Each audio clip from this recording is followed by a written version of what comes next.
interesados en saber qué está pasando en el mundo, cómo va la posibilidad de que muchos municipios puedan hacer que la gente esté sin el tapabocas en espacios cerrados, cumpliendo con unos requisitos. Estamos pendientes también hoy de las cifras del DANE en cuanto a pobreza. Vamos también a echarle un ojo, como es en lo que hemos desarrollado hasta ahora con nuestro tema del día, al doblete que tiene el señor ministro de Defensa en el Congreso hoy, porque tiene en el Senado control político y tiene en la Cámara de Representantes el debate de moción de censura por los hechos del Putumayo. Hemos estado hablando de las declaraciones de muchas personas alrededor del proceso que se le sigue en la Corte Suprema de Justicia a Piedad Córdoba, la magistrada Lombana, y por supuesto llegamos por ese camino a Ingrid Betancourt, que ha hecho unas declaraciones precisamente en el interrogatorio que rindió ante la Corte Suprema en el proceso contra Piedad Córdoba, que nos parece de la mayor importancia compartir con los oyentes de Caracol Radio. Candidata Ingrid Betancourt, buenos días, ¿cómo está? Buenos días, Gustavo. En esta bella mañana en Bogotá, soleada después de tanta lluvia, qué bueno oírnos. Cuidado, doctora Ingrid, que eso con el IDAM uno ya sabe que viene agüita más tarde, o sea que saque para. ¿Usted es de paraguas? Sí, ando con un paragüitas, pero qué delicia cuando hace sol. Es una maravilla. Doctora Ingrid, tenemos una inquietud grande alrededor de esa indagatoria. En lo que usted le dijo a la Corte Suprema de Justicia, ¿es evidente el apoyo económico de las FARC a Piedad Córdoba? A ver, obviamente yo no tengo pruebas de ningún recurso que le hayan dado a Piedad Córdoba, pero lo que sí les puedo decir, y no quiero tampoco entrar a los detalles de lo que expuse ante la Corte Suprema de Justicia, es que desde un inicio, es decir, cuando yo estaba en el Congreso, sí era muy claro pues para nosotros, digamos, en el Congreso, estaban apoyadas por el narcotráfico, que estaban financiadas por el narcotráfico, habían otras que estaban financiadas por el paramilitarismo, y en el caso de Piedad era como voz populi, que ella era muy cercana a las FARC. Eso uno lo entendía como que esa cercanía implicaba también un apoyo económico, pero yo no puedo asegurarlo. ¿Y apoyo electoral? Apoyo electoral tampoco puedo asegurarlo, pero la verdad es que la vez que fui a hablar con Manuel Marulanda y con la gente del secretariado, que fue antes de mi secuestro, quien hizo el contacto, quien me llevó, quien estaba, digamos, en una relación muy cercana con las FARC, pues era Piedad Córdoba, y estamos hablando del año 2001, es decir, hace muchos años. Entonces yo creo que esa relación venía de hacía un tiempo, y esto obviamente tenía repercusiones a todos los niveles, a nivel político ciertamente. Precisamente en ese escenario del Congreso, siendo senadoras, ¿alguna vez ella le comentó de esas cercanías con la guerrilla?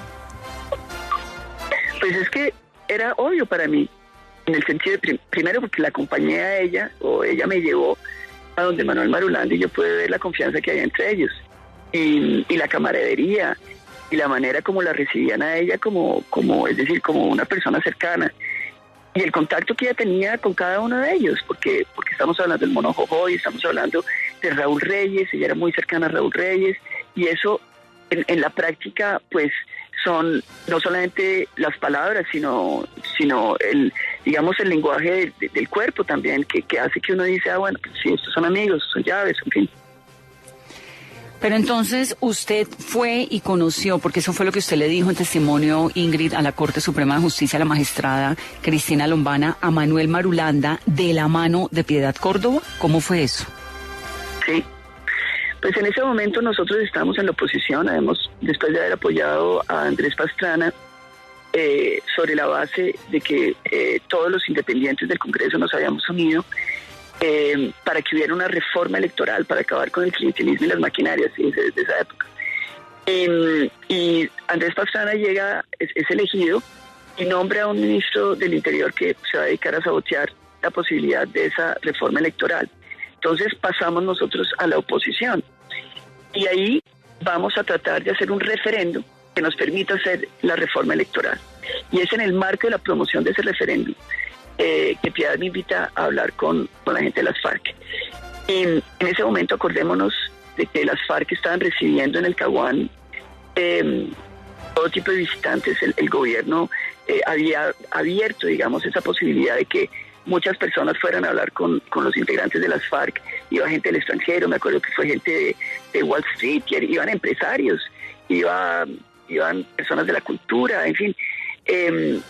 Y era algo como natural en ese momento. Era el espacio de los acuerdos y de las negociaciones del Caguán, cuando se dio la zona de distinción.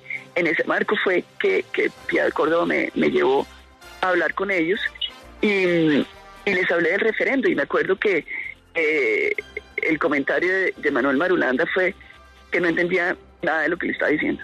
Es decir, que para él la democracia, las reformas que estábamos planteando para que floreciera la democracia, me acuerdo que era el lema que teníamos, era demasiado sofisticado, que él tenía sus gallinas y sus marranos, y que a él lo que le interesaba es que le permitieran vivir en paz en Colombia. Ese fue como el discurso que nos echó esa vez. Doctora Ingrid, con lo que usted está contando de hace tantos años y de esa relación de colegaje con Piedad, posteriormente salieron los computadores de Raúl Reyes, donde salía alias Teodora, posteriormente salió el tema de la intermediación en los secuestros de Piedad Córdoba, donde pues usted, digamos, en ese sentido pues estuvo muy involucrada. ¿Y cuál es su lectura de tantos años después de esa relación Piedad-FARC? ¿Una relación de intereses mutuos, políticos, más allá de que pueda haber una cercanía ideológica, o usted cree que iba más allá, viendo todo lo que ha salido en estos últimos 20 años? Pues obviamente iba más allá. Es decir, cuando uno lee los mensajes que se cruzaron con el alias de Teodora Bolívar, que de hecho es bien diciente. La explicación que da el asesor de Piedad de por qué escogió Teodora Bolívar era porque eso se podía leer Teodora Bolívar, y era su relación no solamente con las FARC, sino también con el presidente Chávez. Ahí yo pienso que había una voluntad de crear una alianza a todos los niveles que le permitiera, y yo creo que ese era el cálculo de Piedad, apalancándose con el poder económico, sin duda, y también militar y de la izquierda colombiana, a través, digamos, de la influencia que puedan tener las FARC sobre ese sector de la política colombiana, lograr promover una candidatura presidencial. Esto no lo digo yo, esto lo dice, es la explicación del asesor de Piedad. Y fíjense que para mí eso fue una pieza clave dentro de este rompecabezas, porque cuando yo leí los mensajes, y lo hice mucho tiempo después de mi liberación, me quedaba la pregunta, bueno, pero ¿por qué querer, es decir, demorar o postergar nuestra liberación? ¿Cuál era el interés finalmente de Piedad Córdoba o de Chávez de hacer esto al cuentagotas? En realidad esto tenía que ver con la agenda política que ellos tenían. Para Chávez, él tenía un referendo, tenía unas elecciones que venían, y estas pequeñas victorias o grandes victorias de ir liberando grupos de secuestrados les daban a ellos la posibilidad de tener una plataforma mediática a nivel internacional, una credibilidad que los propulsara, un reconocimiento, un aplauso que obviamente generaba votos en cada uno de los países. En todo caso, eso fue uno de los mecanismos que utilizó el presidente Chávez para mantenerse en el poder. Piedad Córdoba nunca logró llegar hasta el final de su estrategia. Colombia no la vio a ella, digamos, como candidata presidencial, utilizándonos como parte de esa posibilidad de presentar resultados, pero esto, la realidad fue que la operación Jaque impidió que esto se diera.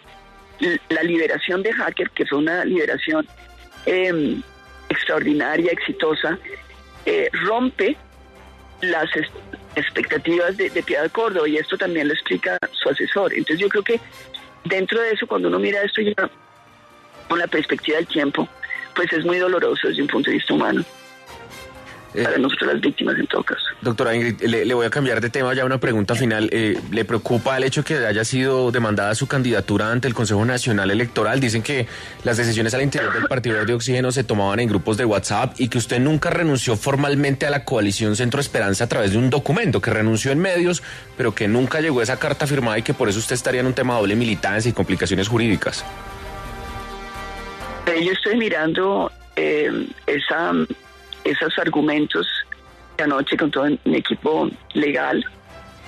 No tengo ninguna preocupación, me parece que es adicionalmente un intento legal temerario, porque es acomodado, es mentiroso, no está fundamentado, pero eso lo vamos a presentar todas nuestras pruebas ante el Consejo Nacional Electoral y digamos que yo tengo toda la confianza y la seguridad de que el Consejo Nacional Electoral va a actuar en derecho. Ahora, lo que sí me preocupa es ver esta campaña sucia en momentos en que el centro, ustedes saben, yo lo vengo diciendo desde hace meses, hablé con Sergio Fajardo al día siguiente de la elección del 13 de marzo, hay que unirse, tenemos que ser capaces de poner los personalismos y ser capaces de unirnos todos para lograr ofrecerle a Colombia una opción de centro unificada. Este tipo de maniobras son maniobras que denotan primero mucha inmadurez política, que denotan también un desespero y que afectan la posibilidad de que Colombia tenga otras oportunidades. Entonces, en ese sentido lo lamento. Pero bueno, nos vamos a defender como siempre lo hemos hecho, con tranquilidad, con dignidad. Aquí no puede haber, es decir, no quiero que esto genere, o por lo menos no lo genere en mí, ningún sentimiento de revancha. Simplemente observo que la calidad humana de muchos de la política, pues, que dicen ser, digamos, diferentes, pues terminan siendo como lo mismo de lo que hemos venido tratando de cambiar. Entonces espero que esto implique una reflexión para el país, para ellos, para todos nosotros, y que podamos ofrecerle a Colombia un espacio democrático digno, elevado, de propuestas, y no de zancadillas y de guerra sucia. Candidata, como siempre, muchas gracias. Un buen día para usted y que le siga sonriendo el solecito. Bueno, mil gracias, Gustavo. Un abrazo a todos. Los quiero mucho.